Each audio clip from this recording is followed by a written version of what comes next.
নমস্কাৰ বন্ধু বান্ধৱীসকল জ্ঞান বিকাশ ইউটিউব চেনেলৰ নতুন এটি ভিডিঅ'লৈ আপোনালোক সকলোকে স্বাগতম জনাইছো। আজি আমি এই ভিডিঅ'ৰ জৰিয়তে আপোনালোকৰ মাজলৈ 2018 চনত নেট পৰীক্ষাৰ যি কোৱেশ্চন পেপাৰ আহিছিল অসমীয়া বিষয়ৰ ল্যাঙ্গুৱেজৰ ওপৰত অৰ্থাৎ ভাষাৰ ভিতৰত যিখিনি কোৱেশ্চন আছিল সেইখিনি মোৰ তাত লিখা আছিল আৰু ভাবিলো সেইখিনি আজি ভিডিঅ' আকাৰে আপোনালোকৰ মাজলৈ লৈ আনো আগন্তুক পৰীক্ষাৰ বাবে হয়তো তাৰ পৰা দুই এটা হলেও আপোনালোকৰ সহায় হ'ব। গতিকে পলম নকৰি আহকচোন আমি ভিডিঅ'টোৰ মাজলৈ আগবাঢ়ো। ইয়াতে প্ৰথম প্ৰশ্নটোত কি আছে চাব। ভাষাৰ মৌলিক নীতিসমূহ বহুখিনি সাৰ্বজনীন। বাক্যশাৰীৰ বক্তাজন হৈছে অৰ্থাৎ এই কথাখিনি কোনে কৈছিল ভাষাৰ মৌলিক নীতিসমূহ বহুখিনি সাৰ্বজনীন বুলি কোনে কৈছিল আৰু ইয়াতে চাৰিজন ব্যক্তিৰ নাম দিয়া আছে আৰু তাৰ ভিতৰত শুদ্ধ উত্তৰটো হ'ব আপোনালোকে হয়তো নামটো শুনিছে নোম চমস্কি বুলি আছিল। তেওঁ কৈছিল এই কথাখিনি ভাষাৰ ওপৰত আৰু তেওঁ কৈছিল ইয়াতে মোৰ তাত কিছুমান কথা লিখা আছে সেইখিনিও আপোনালোকে ইচ্ছা কৰিলে পঢ়ি যাব পাৰে যে কি আছিল মই এবাৰ পঢ়াই দিছো। মানুহৰ ভাষা আহৰণৰ ক্ষমতা মূলতঃ সকলোৰে বাবে স্থিৰ আৰু এক ধৰণৰ। অৰ্থাৎ কি কৈছে মানুহৰ যেটো আমাৰ ভাষা আহৰণৰ যিখিনি ক্ষমতা থাকে সেইখিনি সকলোৰে বাবে স্থিৰ আৰু একে ধৰণৰ বুলি কৈছে। কোনো মানুহে এটা মাত্ৰ বিশেষ ভাষা কোৱা ক্ষমতালৈ জন্ম হোৱা নাই। আমি জন্মতে কি কৰো কোনো মানুহে তো এনেকুৱা নহয় যে জন্মিয়ে কি কৰে যে এটা ভাষা আহৰণ কৰাৰহে তেওঁ ক্ষমতা আছে আন কোনো কিন্তু ভাষাটো আহৰণ কৰিব নোৱাৰে তেনেকুৱা কোনো কথা নাথাকে। এই কি কৰা কৈছে ইয়াতে যে ভিন্ন দেশত ডাঙৰ হোৱা শিশুৱে অনায়াসে আয়ত্ত কৰি লোৱাটোৱে হৈছে ইয়াৰ প্ৰমাণ আৰু কিছুমান শিশুৱে বিভিন্ন দেশত সৰুকালটো হয়তো কোনোবা এখন বেলেগ দেশত থাকে আৰু অলপ ডাঙৰ হলে বেলেগ এখনত যায় তেনেকৈ তেওঁ বিভিন্ন ধৰণৰ দেশত ডাঙৰ দীঘল হয় আৰু সেই শিশুটোৱে এই উপৰোক্ত কথাখিনিৰ প্ৰমাণ যে এই যে কৈছিল মানুহে কেৱল এটা ভাষা কোৱা ক্ষমতালৈ জন্ম লাভ নকৰে। তাৰ পিছৰ খিনিত কি আছে চাব। ইয়াৰ পৰা এটা কথাই স্পষ্ট হয় যে বাস্তৱিকতে সকলো ভাষাই একে যিখিনি পাৰ্থক্য আছে সেইখিনিও কি আছে যত সামান্যহে বেছি পাৰ্থক্য নাই বুলি কৈছে ইয়াতে। গতিকে সকলোৰে বাবে গ্ৰহণযোগ্য হোৱাকৈ এটা ভাষাৰ আৱিষ্কাৰ বা এখন বিশ্বজনীন ব্যাকৰণ সৃষ্টি অদূৰ ভৱিষ্যতে সম্ভৱ হৈ উঠিব। মুঠতে বিশ্বৰ সকলো মানুহে জন্মতে লৈ অহা ভাষা ক্ষমতা অৰ্থাৎ ল্যাঙ্গুৱেজ ফেকাল্টিৰ অন্তৰ্গত সাৰ্বজনীন ব্যাকৰণৰ স্বৰূপ উদ্ঘাটনেই আছিল নোম চমস্কিৰ ভাষা চিন্তাৰ মূল লক্ষ্য। তেওঁৰ ভাষা চিন্তাৰ মূল লক্ষ্য কি আছিল এইখিনি আমি যিখিনি কথা ইয়াতে পঢ়িলো।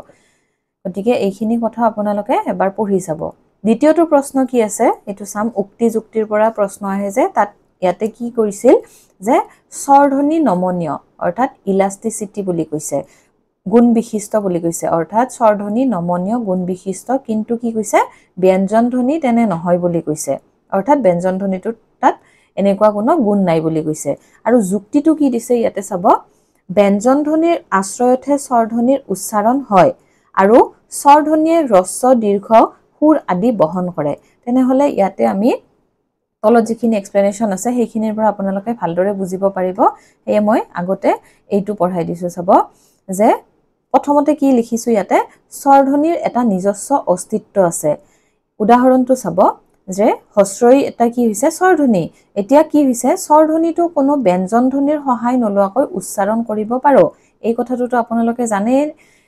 যে স্বৰধ্বনি এটা আমি উচ্চাৰণ কৰোতে অইন কোনো ব্যঞ্জন ধ্বনিৰ সহায় আমি নলোৱাকৈও সেইটো উচ্চাৰণ কৰিব পাৰো। কিন্তু ইয়াতে চাব ব্যঞ্জন ধ্বনিৰ ক্ষেত্ৰত কিন্তু কি হয় যেনে ইয়াতে আছে ক ধ্বনিটো উচ্চাৰণ কৰিলে ইয়াৰ লগত এটা কি আহে অটো উচ্চাৰিত হয়। গতিকে তাৰ লগতে আৰু এটা কৈছে খা ইয়াতে খৰ লগত আৰু আ আছে। এতিয়া কটো উচ্চাৰণ কৰি চাব এইবিলাকতো সাধাৰণ কথাই কৰ লগত কি হয় এটা উচ্চাৰণ হয় কিন্তু আমি স্বৰধ্বনিৰ ক্ষেত্ৰত এইটো পাৰ্থক্য এটা দেখিবলৈ পাওঁ। গতিকে উত্তৰটো কি হ'ব যুক্তিটো আমাক শুদ্ধ বুলি কৈছে আৰু উক্তি অশুদ্ধ বুলি কৈছে। এতিয়া যুক্তিটোত কি আছে আমি চাম। যুক্তিটোত কি আছে স্বৰধ্বনি নমনীয় গুণ বিশিষ্ট কিন্তু ব্যঞ্জন ধ্বনিৰ তেনে নহয় এইটো শুদ্ধ বুলিয়ে কৈছে আমাক আৰু এইটো অশুদ্ধ বুলি কৈছে যে ব্যঞ্জন ধ্বনিৰ আশ্ৰয়তহে স্বৰধ্বনি উচ্চাৰিত হয়। এই কথাখিনি মিছা হল নে নাই যে আমি এইখিনি পঢ়ি চালো যে তাতে আমি গম পালো যে আমাক স্বৰধ্বনি এটা উচ্চাৰণ কৰোতে ব্যঞ্জন ধ্বনিৰ কোনো সহায় বা আশ্ৰয় নালাগে আৰু দ্বিতীয়তে কি কৈছে স্বৰধ্বনিয়ে হ্ৰস্ব দীৰ্ঘ সুৰ আদি বহন কৰে এইখিনি যদিও শুদ্ধ প্ৰথমখিনি কি আছিল ফুল আছিল গতিকে ইয়াতে কি কৈছে উক্তিটো আমাৰ অশুদ্ধ বুলি কৈছে এতিয়া তাৰে পিছৰ প্ৰশ্নটোত আমি কি আছে চাম এইটো উক্তি যুক্তিৰে প্ৰশ্ন দন্ত্য ত দন্ত্য থ দন্ত্য দ থ আৰু দন্ত্য ন ধ্বনিক দন্তমূলীয় স্পৰ্শ ধ্বনি বোলা হয় আৰু যুক্তিটোত কৈছে জিভাৰ আগেৰে দাঁতৰ আলুত স্পৰ্শ কৰি হাওঁফাওঁৰ পৰা ওলোৱা বহিৰ্গামী বায়ু প্ৰবাহৰ চাপ খন্তেকৰ বাবে ৰোধ কৰি পুনৰ এৰি দি উক্ত ধ্বনি উচ্চাৰণ কৰা হয় উক্ত ধ্বনি মানে কি কৈছে এই দন্তমূলীয় ধ্বনিৰ উচ্চাৰণৰ কথা কৈছে এতিয়া আমি এইটো প্ৰশ্নৰ লগত সংগতি থকা এই কথাখিনি আমি জানিব লাগিব মই যে কৈ থাকো বাঘ ইন্দ্ৰিয়ৰ ছবি এটা আমি কি ডিগ্ৰী পঢ়োতে ভাষা বিষয়ক যিখন পেপাৰ আছিল তাত আমি এই চিত্ৰটো বহুতে আঁকিছে গতিকে ইয়াতে মই আৰু বুজাবলগীয়া নাই ইয়াতে আপোনালোকে এইখন মুখ গব্বৰৰ যিটো আমাৰ ছবি সেইটো দন্তমূলীয় ধ্বনি এইখিনি কয় তাৰ পিছত আমাৰ মুখৰ ভিতৰত কি থাকে তালু থাকে দাঁতৰ আলু থাকে তাৰ পিছত দাঁত থাকে তাৰ পিছত জিভা আছে ওঠ আছে গতিকে এনেকুৱা ধৰণে আমি ধ্বনিবিলাকক নামকৰণ কৰো যেনে দন্তমূলীয় ধ্বনি ওষ্ঠ ধ্বনি উষ্ম ধ্বনি তেনেকুৱা কিছুমান ধ্বনি আমাৰ আমি পঢ়িবলৈ পাওঁ ধ্বনিৰ বিষয়ে এতিয়া তাৰ লগত কি লিখিছে ইয়াতে সংগতি থকা কথাখিনি চাম ভাৰতীয় আৰ্য আৰু দ্ৰাবিড় ভাষাত থকা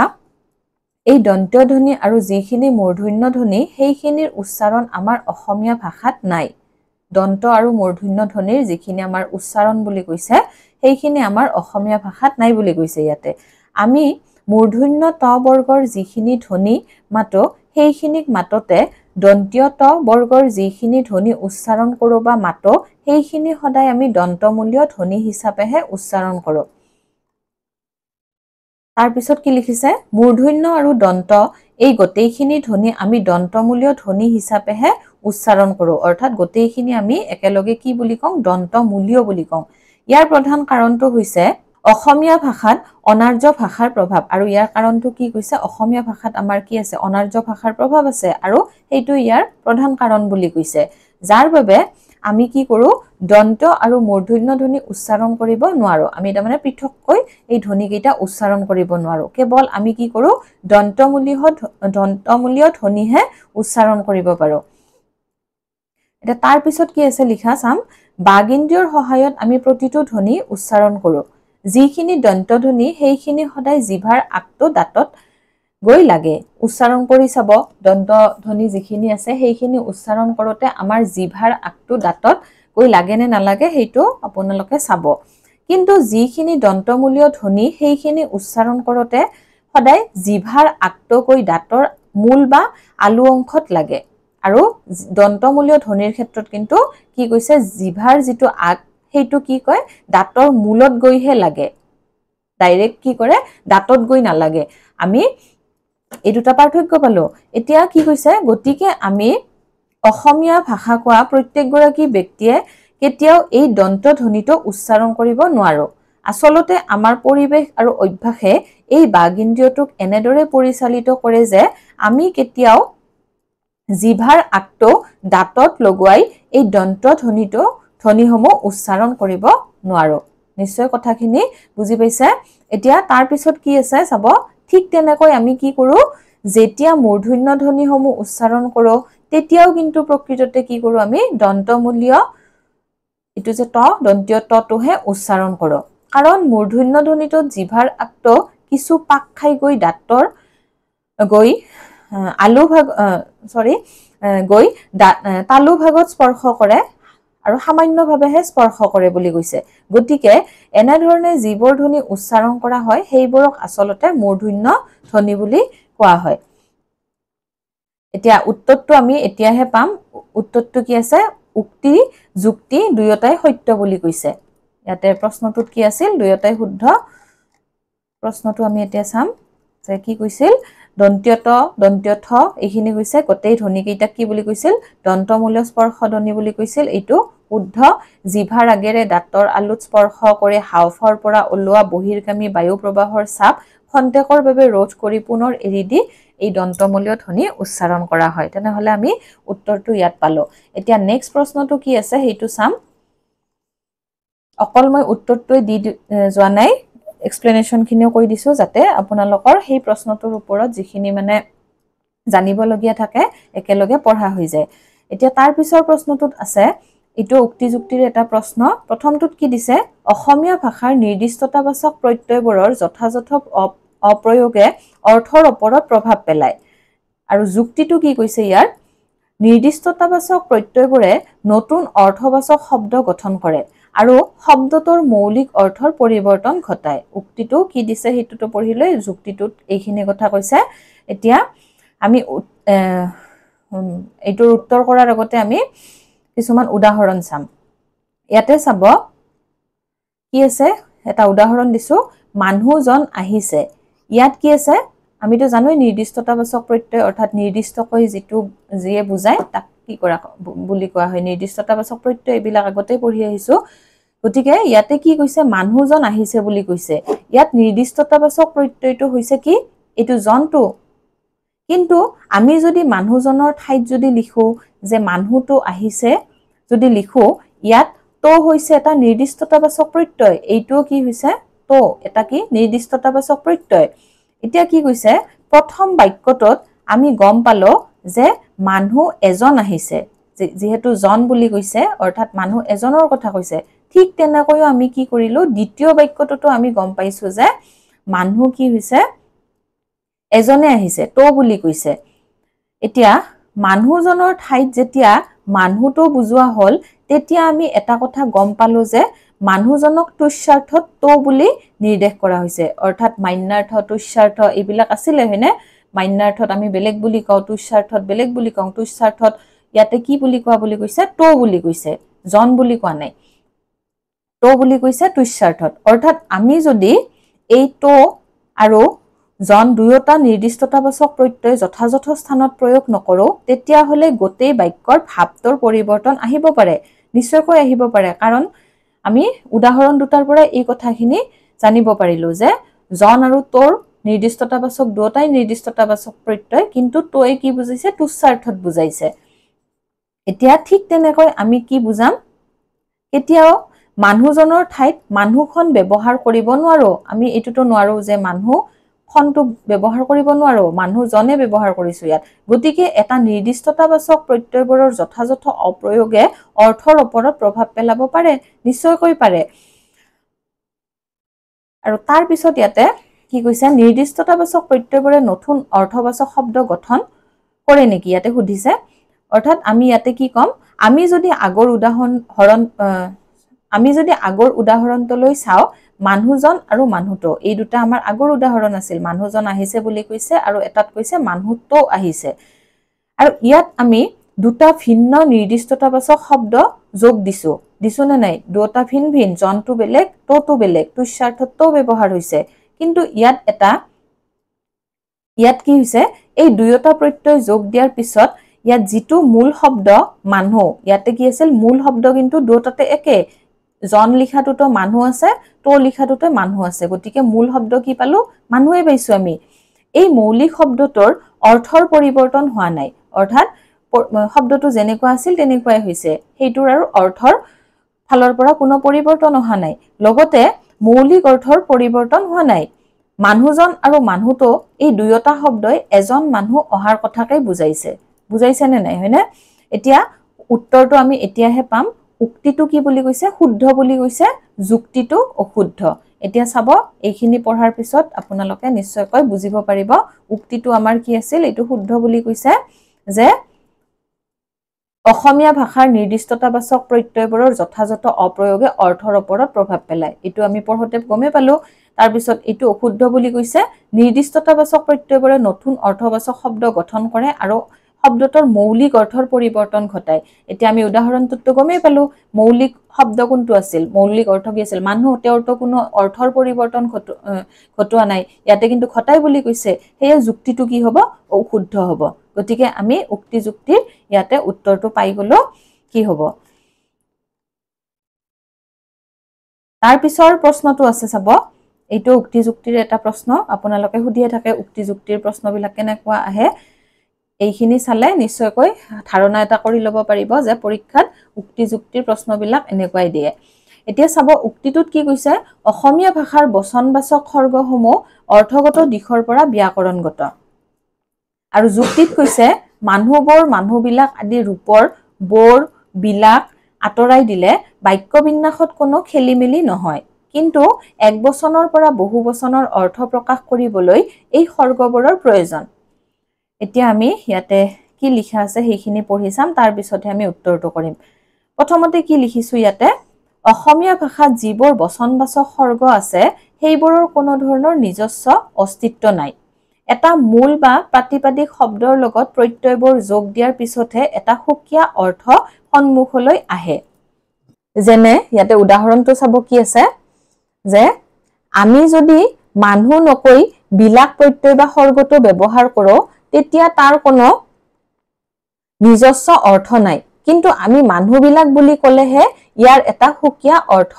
প্ৰকাশ পাইছে গতিকে উক্তিটো কি হ'ব অশুদ্ধ উক্তিটো চাম আমি উক্তিটো কি কৈছিল যে অসমীয়া ভাষাৰ বচনবাচক খৰ্গসমূহ অৰ্থগত দিশৰ পৰা ব্যাকৰণগত এইটো কি বুলি কৈছে আমাক অশুদ্ধ বুলি কৈছে আৰু কাৰণটো কি আমি গম পালো এতিয়া যুক্তিটো কি আছে যুক্তিটোৰ ফালে আমি চালে কি বুজি পাম যে উদাহৰণত কি আছে লৰাজন ঘৰলৈ গ'ল ইয়াক বহুবচনবাচক কৰি লৰা বোৰটোৱে কি বুজাইছে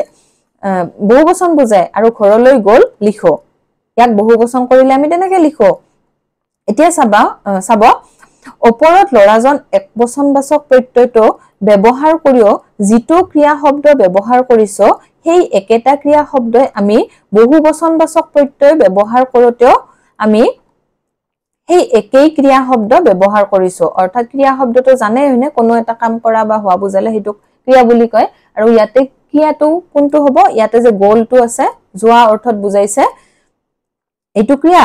গতিকে ইয়াতে কি কৈছে লৰা জন বুলি ক'লেও আমি কিন্তু ক্ৰিয়া শব্দ গোলটোৱে ব্যৱহাৰ কৰিছো আৰু লৰা বৰ বুলি কওঁতেও বহুবচনৰ ক্ষেত্ৰত কওঁতেও আমি কিন্তু ক্ৰিয়াবাচক শব্দ গোলে ব্যৱহাৰ কৰিছো এইখিনি কথা ইয়াত লিখা আছে এতিয়া তাৰ পিছত কি আছে চাম অৰ্থাৎ আমি যেতিয়া ইয়াৰ বচনৰ পৰিৱৰ্তন কৰিলো তেতিয়া ইয়াৰ ক্ৰিয়া শব্দটোৰ কোনো পৰিৱৰ্তন নহল আৰু এইখিনি কথা ইয়াতে ক'লোৱে ক্ৰিয়া শব্দটো একেই আছে সেয়েহে ইয়াতে কি কৈছে আসলতে অসমীয়া ভাষাত এই বচন বিষয়টো সম্পূৰ্ণৰূপে ব্যাকৰণগত বিষয় নহয় বুলি কোৱা হয় ঠিক তেনেদৰে সি খাইছে বুলি কওঁতেও আমি কি পাম বহুবচনবাচক কৰিবলৈ হলে সিহঁতে খাইছে বুলি কওঁ কিন্তু দুয়োটা বাক্যতে ক্ৰিয়া শব্দ দুটাৰ কোনো পৰিৱৰ্তন হোৱা নাই এই বাক্য দুটো একে বহুবচন অকল আমি কি সিৰ ঠাইত সিহঁতে কৰিছো বহুবচনৰ ক্ষেত্ৰত কিন্তু ক্ৰিয়া শব্দটো কি সিৰ ক্ষেত্ৰতো খাইছে আছিল সিহঁতৰ ক্ষেত্ৰতো কি হৈছে খাইছে গতিকে যুক্তিটো আমাক শুদ্ধ বুলি কৈছে এতিয়া যুক্তিটোনো কি দিছিল আমি চাম যুক্তিটো ইয়াতে কি কৈছিল চাব যে মানুহবিলাক আদি ৰূপৰ বোৰবিলাক আঁতৰাই দিলে বাক্য বিন্যাসত কোনো খেলিমেলি নহয় কিন্তু একবচনৰ পৰা বহুবচন অৰ্থ প্ৰকাশ কৰিবলৈ এই খৰ্গবোৰৰ প্ৰয়োজন হয়নে নহয় এই কথাখিনি বুজাই দিয়াৰ পিছত নিশ্চয় আপোনালোকে ধৰিব পাৰিছে প্ৰশ্নবিলাক কেনেকৈ আমি উত্তৰ কৰিব লাগিব আৰু আমাৰ এই জ্ঞানখিনি থাকিলেহে ভাষাৰ ওপৰত বা ব্যাকৰণৰ ওপৰত সেইখিনি জ্ঞান থাকিলেহে উত্তৰবিলাক শুদ্ধকৈ কৰিব পাৰিম তেনেহলে এতিয়া নেক্সট প্ৰশ্নটো কি আছে 6 নম্বৰ প্ৰশ্নটো হেতু চাম ইয়াতে কি দিয়া আছে চাব অসমীয়া ভাষাত দ্ৰাবিড় ভাষাৰ মূৰ্ধন্য ধ্বনিৰ উচ্চাৰণত বাধা প্ৰদান কৰাৰ প্ৰভাৱৰ ভিতৰত তিব্বত বৰ্মীয় প্ৰভাৱ আছে আৰু এই মন্তব্যটি প্ৰকাশ কৰা বক্তাজন হৈছে কোনে কৈছিল মানে এই কথাখিনি যে অসমীয়া ভাষাত দ্ৰাবিড় ভাষাৰ মূৰ্ধন্য ধ্বনিৰ উচ্চাৰণত বাধা প্ৰদান কৰা প্ৰভাৱৰ ভিতৰত তিব্বত বৰ্মীয় প্ৰভাৱ আছে বুলি কৈছিল আৰু তেওঁ হৈছে ছাৰ জৰ্জ গ্ৰিয়াৰসন আৰু এই কথাখিনি গ্ৰিয়াৰসনে কৈছিল 7 নম্বৰ প্ৰশ্নটোত চাব কি আছে গাৰৱান কচুৱান দাৰৱান আদি শব্দকেইটি তলৰ কোন শ্ৰেণীৰ শব্দৰ ভিতৰত ধৰা হয় এতিয়া আপোনালোকেতো জানেই আমাৰ অসমীয়া ভাষাৰ শব্দ সম্ভাৰ বুলি এটা টপিক আছে তাৰ ভিতৰত এনেকুৱা ধৰণৰ প্ৰশ্নবিলাক আহে এতিয়া প্ৰশ্নটো কি আছে চাব প্ৰশ্নটো ক'লোৱে এতিয়া তাৰ ওপৰত আমি উত্তৰ কৰাৰ আগতে এই কথাখিনি চাম যে অসমীয়া ভাষাই কি কৈছে মূলত দুটা উৎসৰ পৰা শব্দৰ আমদানি কৰিছিল এটা হৈছে ভাৰতীয় ভাষাৰ শব্দ আৰু আনটো হৈছে ইয়াতে কি আছে বিদেশী ভাষাৰ শব্দ ইয়াতে এটা আমি প্ৰশ্ন পালো অসমীয়া ভাষায় কি কৰিছিল দুটা উৎসৰ পৰাহে শব্দবিলাকৰ আমদানি কৰিছিল প্ৰথমটো আছে ভাৰতীয় ভাষাৰ শব্দ আৰু দ্বিতীয়টো আছে বিদেশী ভাষাৰ শব্দ আৰু ভাৰতবৰ্ষৰ বাহিৰৰ অৰ্থাৎ বিদেশৰ পৰা অহা ভাষাবোৰক দুটা ভাগত ভাগ কৰা হৈছিল যিখিনি বিদেশৰ পৰা আহিছিল সেইবোৰক আৰু দুটা ভাগত ভগাইছিল আৰু তাৰ ভিতৰত প্ৰথমটো আছিল আৰবী ফাৰ্চী আৰু আনটো আছিল ইংৰাজী সহ অন্যান্য ইউৰোপীয় শব্দ আৰু এই আৰবী ফাৰ্চী ভাষাটোৰ পৰাই গাৰৱান কচুৱান অৰ্থাৎ আমাক প্ৰশ্নত যিকেইটা শব্দৰ কথা কৈছে সেইকেইটা আহিছে এই ধৰণৰ শব্দবোৰৰ আমদানি হৈছে গতিকে আমি ইয়াতে শুদ্ধ উত্তৰ কোনটো পাম আপোনালোকে নিশ্চয়কৈ বুজিব পাৰিছে তাৰ পিছত আছে 7 নম্বৰ প্ৰশ্নটো চাম পঞ্চম শতিকাৰ শিলালিপিৰ ঠোল আমাৰ লিপিৰ কেইখনৰ বিষয়ে আমাক লাগে গতিকে লিপিৰ শতিকা কোনখন লিপি কোন শতিকাৰ সেইখিনি কথা আমি জানিবই লাগিব তাৰ পৰা প্ৰশ্ন আহিয়ে থাকে এতিয়া পঞ্চম শতিকাৰ শিলালিপিৰ ঠোল দুখন আমাক বাছি উলিয়াব দিছে চাৰিখনৰ মাজৰ পৰা পঞ্চম শতিকাৰ হ'ব উমাচল শিলালিপি আৰু দ্বিতীয়খন হ'ব নগাজৰি খনিকৰ গাঁৱৰ শিলালিপি আৰু আপোনালোকে ক'বচোন কানাই বৰখিবোৱা শিলালিপি আৰু ভাস্কৰ বৰ্মাৰ শিলালিপি কোন শতিকাৰ এতিয়া 8 নম্বৰ প্ৰশ্নটো আমি চাম ঐতিহাসিক ভাষা বৈজ্ঞানিক দৃষ্টিভংগীৰে প্ৰকাশ কৰা গ্ৰন্থ ইয়াতে গ্ৰন্থ কেইখনৰ নাম দিছে প্ৰথমখন আছে ভাষা বৈজ্ঞানিক দৃষ্টিভংগীৰে কোন কেইখন ইয়াতে প্ৰথমখনৰ নাম আছে অসমীয়া ভাষাৰ মৌলিক বিচাৰ আৰু সাহিত্যৰ চানেকি দ্বিতীয়খন আছে অসমীয়া ভাষাৰ ব্যাকৰণ তৃতীয়খন আছে অসমীয়া ভাষা আৰু সাহিত্যৰ বুৰঞ্জী তৃতীয়খন আছে চতুৰ্থখন আছে অসমীয়া ব্যাকৰণ আৰু ভাষাতত্ত্ব এতিয়া আমি এই কথাখিনি আগতে পঢ়ি লওঁ যে ভাষাতত্ত্বত কি থাকে এটা ভাষাৰ উৎস আৰু ইয়াৰ ইতিহাস সম্পৰ্কে আলোচনা কৰা হয় ভাষাতাত্ত্বিক দৃষ্টিভংগীক বৰ্তমান ভাষা বৈজ্ঞানিক দৃষ্টিভংগীলৈ উন্নীত কৰা হৈছে আৰু তাৰ ফলতেই যিখিনি এটা ভাষাৰ ইতিহাস পৰিৱৰ্তন সম্পৰ্কীয় ঐতিহাসিক আলোচনা আছিলে সেইখিনিক ঐতিহাসিক ভাষা বিজ্ঞানে সামৰি ল'লে গতিকে অসমীয়া ভাষাৰ ঐতিহাসিক ভাষা বৈজ্ঞানিক দৃষ্টিভংগীৰে আলোচনা কৰা প্ৰথমখন গ্ৰন্থ হৈছে অসমীয়া ভাষাৰ মৌলিক বিচাৰ আৰু সাহিত্যৰ চানেকি গতিকে আমি উত্তৰটো পালো এইটো আৰু তাৰ পিছত আছে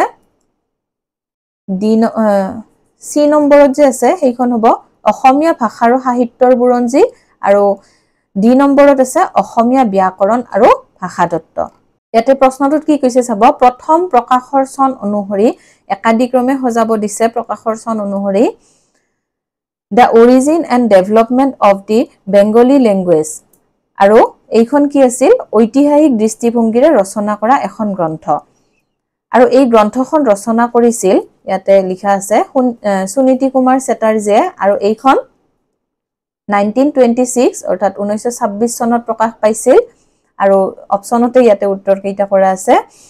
দ্বিতীয়খন আছিল আসামিজ ইটস ফৰমেশন এণ্ড ডেভেলপমেণ্ট এইখনটো আপোনালোকে নাম শুনিছে most important হয়নে গতিকে এইখন কি আছিল ডক্টৰ বাণীকান্ত কাকতিৰ গৱেষণা গ্ৰন্থ এখন আছিল আৰু প্ৰকাশ পাইছিলে 1941 আৰু তৃতীয়খন গ্ৰন্থৰ নাম কি দি আছে ইয়াতে A Few Remarks on the Assamese Language and Vernacular Education in Assam ইয়াৰ লেখক হৈছে সনামধন্য আনন্দৰাম ঢেকিয়াল ফুকন আৰু অসমীয়া ভাষাৰ স্বতন্ত্ৰতা প্ৰকাশ কৰাত ঢেকিয়াল ফুকনৰ এই গ্ৰন্থখনৰ বিশেষ ভূমিকা আছে লগতে তেওঁ এই গ্ৰন্থখন বিশেষ এটা ছদ্মনাম হৈছে এই নেটিভ ছদ্মনামত লিখিছিল 1855 চনত প্ৰকাশ কৰিছিল আৰু চতুৰ্থখন কি আছে ইয়াতে a report on the province of Assam অৰ্থাৎ অসম প্ৰদেশৰ ওপৰত প্ৰতিবেদন আছিল ইখন আৰু এই প্ৰতিবেদনখন প্ৰকাশ কৰিছিল জন মুফত মিলছে এইটো এটা গুৰুত্বপূৰ্ণ তথ্য আৰু তেখেতে 1883 চনত অসম প্ৰদেশলৈ যেতিয়া আহিছিল তেতিয়া তেখেতে অসমৰ অৰ্থনৈতিক আৰু সামাজিক সকলোখিনি ব্যৱস্থাই চালিজাৰি চাই অসম প্ৰদেশৰ ওপৰত যেতিয়া এখন প্ৰতিবেদন প্ৰকাশ কৰিছিল আৰু সেই সময়ত এই প্ৰতিবেদনখনৰে নাম দিয়া হৈছিল a report on the province of Assam গতিকে আমি এই তথ্যখিনি এই চাৰিখন গ্ৰন্থৰ নামৰ পৰা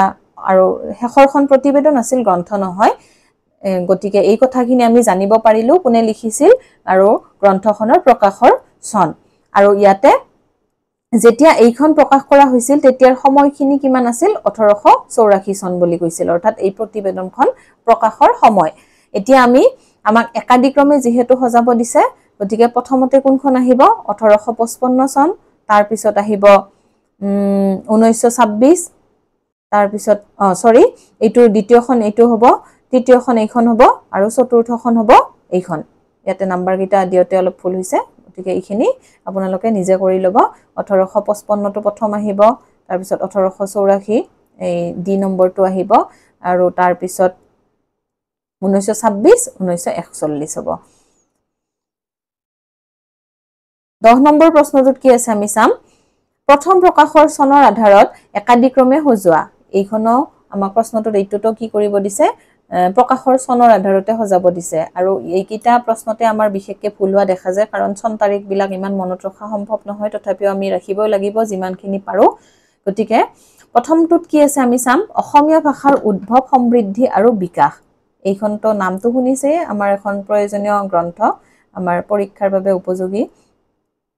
গতিকে তাত কি লিখা আছে কোনে লিখিছিল উপেন্দ্ৰনাথ গোস্বামী আৰু চনটো 1991 চনত প্ৰকাশ পাইছিল আৰু দ্বিতীয়খন আছিল অসমীয়া ভাষাৰ গঠন আৰু বিকাশ এইখনৰ অনুদিত ৰূপটো ইয়াতে কি আছিল আসামিজ ইটস ফৰমেশন এণ্ড ডেভেলপমেন্ট নামৰ গ্ৰন্থখন অসমীয়া অনুবাদকজন আছিল বিশ্বেশ্বৰ হাজৰিকা আৰু এইখন যে আছিল গঠন আৰু বিকাশৰ যি অনুদিত ৰূপ বুলি কৈছে বিশ্বেশ্বৰ হাজৰিকা এইখনৰ ওপৰতো প্ৰশ্ন আহি থাকে তেখেতে এই গ্ৰন্থখন অসমীয়া ভাষাৰ গঠন আৰু বিকাশ নামেৰে 1996 চনত প্ৰকাশ কৰি উলিয়াইছিল আৰু তৃতীয়টো আছে অসমীয়া ভাষাৰ মৌলিক বিচাৰ আৰু চানেকি এইখন গ্ৰন্থ আছিল দেৱানন্দ ভৰালীৰ ছাৰৰ আৰু চনটো আছিল প্ৰকাশ কৰি উলিয়াইছিল 1912 চনত আৰু চতুৰ্থখন গ্ৰন্থৰ নাম আছে অসমীয়া ব্যাকৰণ আৰু ভাষাতত্ত্ব এইখন এখন উল্লেখযোগ্য গ্ৰন্থ আৰু তেওঁ আছিল কালিৰাম মেধিৰ এইখন গ্ৰন্থ ভাষাৰ বিষয়ত ব্যাকৰণ আৰু ভাষাতত্ত্ব আৰু চনটো আছিল 1936 চনত এতিয়া সি নম্বৰ যেটো আছিল 1912 চনটো প্ৰথম হ'ব তাৰ পিছত আছে 12ৰ পিছত আমাৰ আহিব 1936 আহিব তাৰ পিছত 1991 তাৰ পিছত 1996 গতিকে ইয়াৰ শুদ্ধ উত্তৰ আমি এটো কৰিলো এতিয়া তাৰ পিছতো আছে প্ৰকাশৰ চন অনুসৰি সজাব দিছে প্ৰকাশৰ চন অনুসৰি ইয়াত সজাব দিছে এই চাৰিখন প্ৰাচ্য শাসনা বুলি নাম দিছে অসমীয়া প্ৰাচীন লিপি অসমীয়া লিপি আৰু দা ইভলিউশন অফ আসামিজ স্ক্ৰিপ্টৰ ওপৰত এখন এটো প্ৰশ্ন আছে এই চাৰিটাৰ ভিতৰত আমি প্ৰথমতে প্ৰাচ্য শাসনাৱলীৰ বিষয়ে ইয়াতে চাম প্ৰাচ্য শাসনাৱলী আছিল মহেশ্বৰ নেওগৰ প্ৰকাশৰ চন আছিল 1974 তাৰ পিছত আছে অসমীয়া প্ৰাচীন লিপি আৰু ইয়াৰ লিখক আছিল সৰ্বেশ্বৰ কটকী 1951 চনত প্ৰকাশ পাইছিল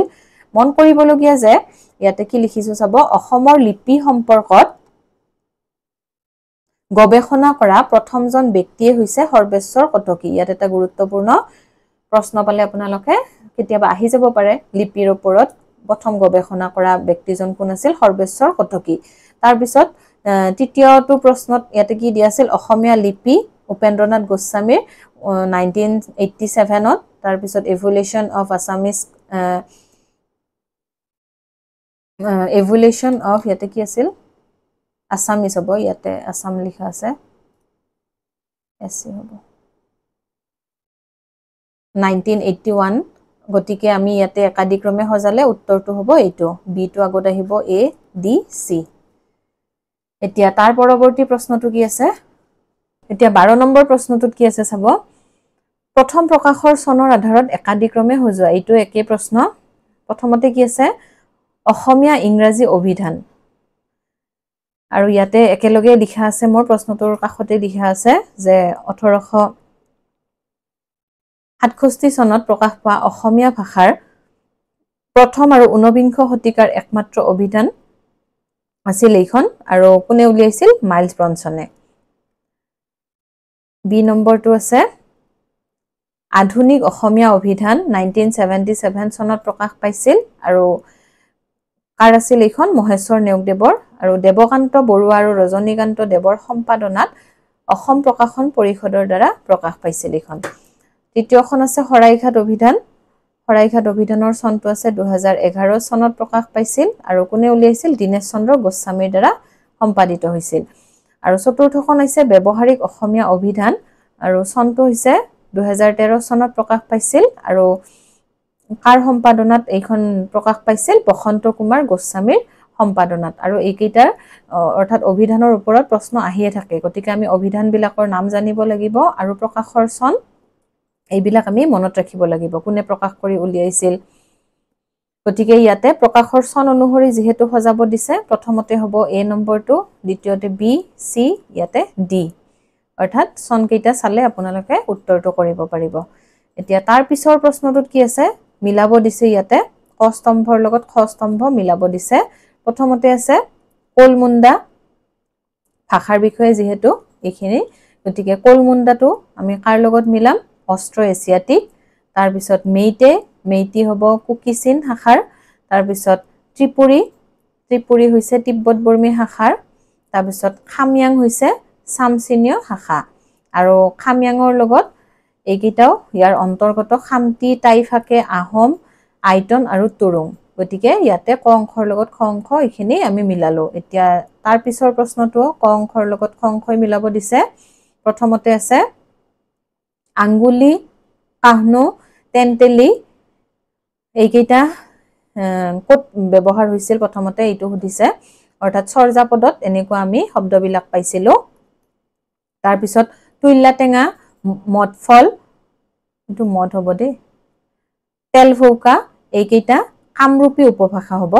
আমি তুইলা টেঙা বুলি কওঁ কামৰূপী উপভাষাত মদফল অৰ্থাৎ অমিতা মদফল বুলি কয় তাৰ পিছত সি নম্বৰটোত কি আছে খানসামা বিৰিয়ানী ডেক্সি অৰ্থাৎ কোন ভাষাৰ শব্দৰ ফালৰ পৰা এইটো ফাৰ্সী ভাষাত মিলাইছো তাৰ পিছত লাওপানী জহামলা গেৰেকণী এইকেইটা হৈছে মালয় ভাষাৰ শব্দ গতিকে ইয়াতে ক অংশৰ লগত খ অংশ আমি এইখিনি মিলালো তাৰ পিছতো এইখিনি ক অংশৰ লগত খ অংশই মিলাব দিছে সজ্জন হ'ব পৰাগত সমীভৱন তাৰ পিছত কেনেকৈ হ'ব ক্ৰিয়া বিশেষণ অৰ্থাৎ আমি প্ৰশ্ন কৰিছো ক্ৰিয়াটো কেনেকৈ হয় তাক প্ৰকাশ কৰে তাৰ পিছত আঙুলিয়া এইটো হ'ব নাম ধাতু তাৰ পিছত উপদ্বীপ হ'ব পূৰ্ব প্ৰত্যয় পৰ প্ৰত্যয় এইবিলাক আছিল এইটো কি হৈছে উপলগ হৈছে গতিকে পূৰ্ব হৈছে আগত আৰু পৰ হৈছে পিছত তেনেকুৱা ধৰণে আমি এইখিনি আৰু কিছুমান প্ৰশ্ন কৰোতে কি হয় গোটেইকেইটা অপচন নিমিলালেও হৈ যায় এইটো কৰি থাকিলে কেতিয়াবা কি হয় কাৰণ সকলোবিলাক প্ৰশ্নৰে তো উত্তৰ জনাটো সম্ভৱ নহয় কেতিয়াবা কি হয় এটা বা দুটাৰ যদি জানো অপচন কেইটাত কেতিয়াবা এনেকে মিলাই ল'ব আৰু অপচনত থাকে কেতিয়াবা ডি টুৰ লগত 1 টোৱে ইয়াতে মিলা থাকিব এতিয়া বেলেগটো যদি তেনেকৈ থাকে হেতুত অলপ খেলিমেলি হ'ব কিন্তু যেতিয়া চাই ল'ব প্ৰথমতে যেটো পাৰে হেতু আগতে মিলাব অপচনত যদি হেতু তেনেকৈ আছে তেতিয়া হলে উত্তৰটো কৰাত সময় কম হ'ব আৰু পৰীক্ষাত এইটো এটা সহজ বুদ্ধি বুলিয়ে ক'ব পাৰি